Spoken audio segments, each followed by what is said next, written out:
Salah kaprah, mungkin itulah kata-kata yang tepat untuk menggambarkan saat anak muda ingin menonjolkan eksistensinya namun dengan cara yang salah.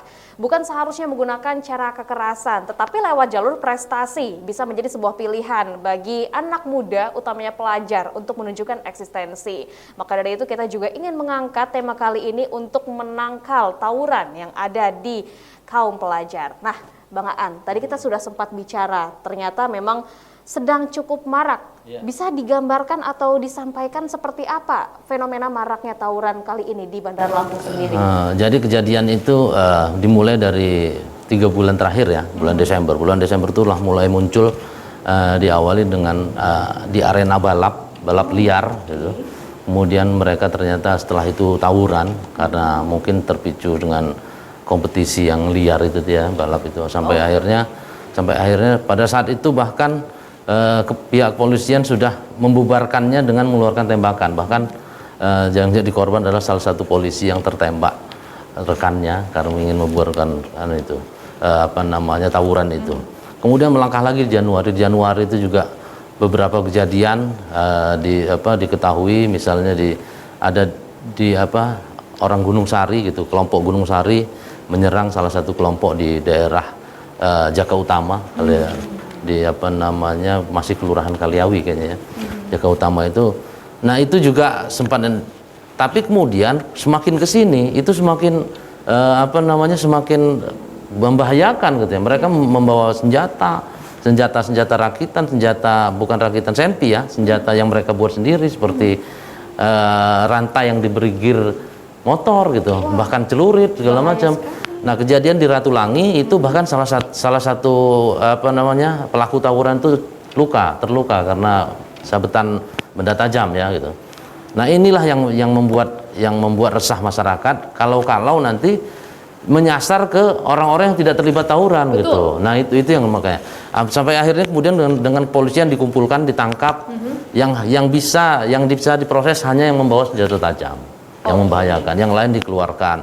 Itulah kebingungan sanksi yang diberikan mau seperti apa, karena ini termasuk ke kenakalan remaja bukan pidana hanya yang membawa senjata tajam dengan jeratan undang-undang darurat ya tentang senjata tajam.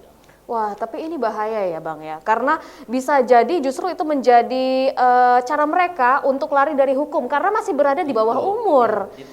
Itu bisa memunculkan mereka merasa tidak takut untuk melakukan hal tersebut. Nah, ini kan menjadi sebuah PR tentunya bagi lembaga hukum.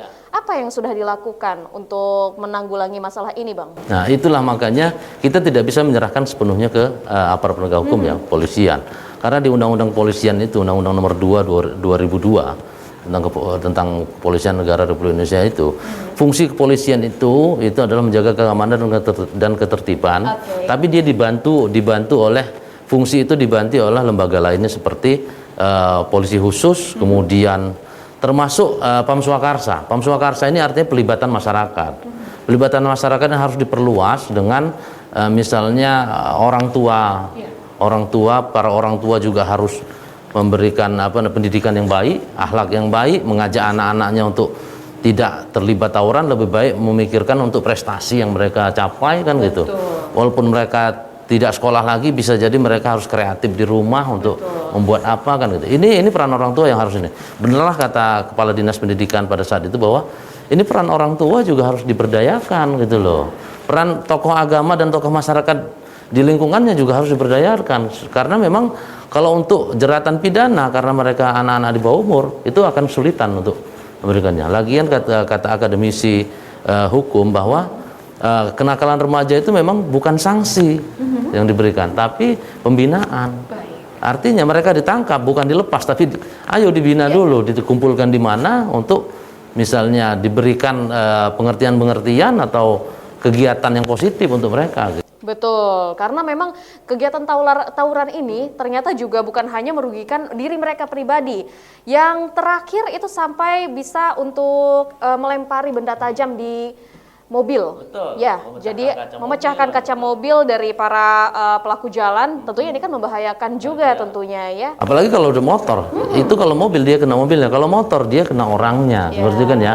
Mereka tidak memandang lagi misalnya, bahkan ada motor yang dirusak walaupun motor pelaku tawuran. Lama-lama mereka akan mencari benda untuk menyalurkan mungkin emosinya karena tawuran, itu tidak melihat lagi apakah itu milik pelaku tawuran atau masyarakat sekitar gitu. Ini kan sangat meresahkan masyarakat. Betul, betul, betul. Nah, apabila kita lihat juga memang kan dari pelaku tawuran itu sendiri memang masih rata-rata berusia remaja. Tapi apakah mungkin masih ada juga yang sudah dewasa? Mungkin itu adalah senior mereka yang akhirnya menjadi pelaku utama. Betul, artinya kan gini, sampai saat ini belum diketahui seperti itu.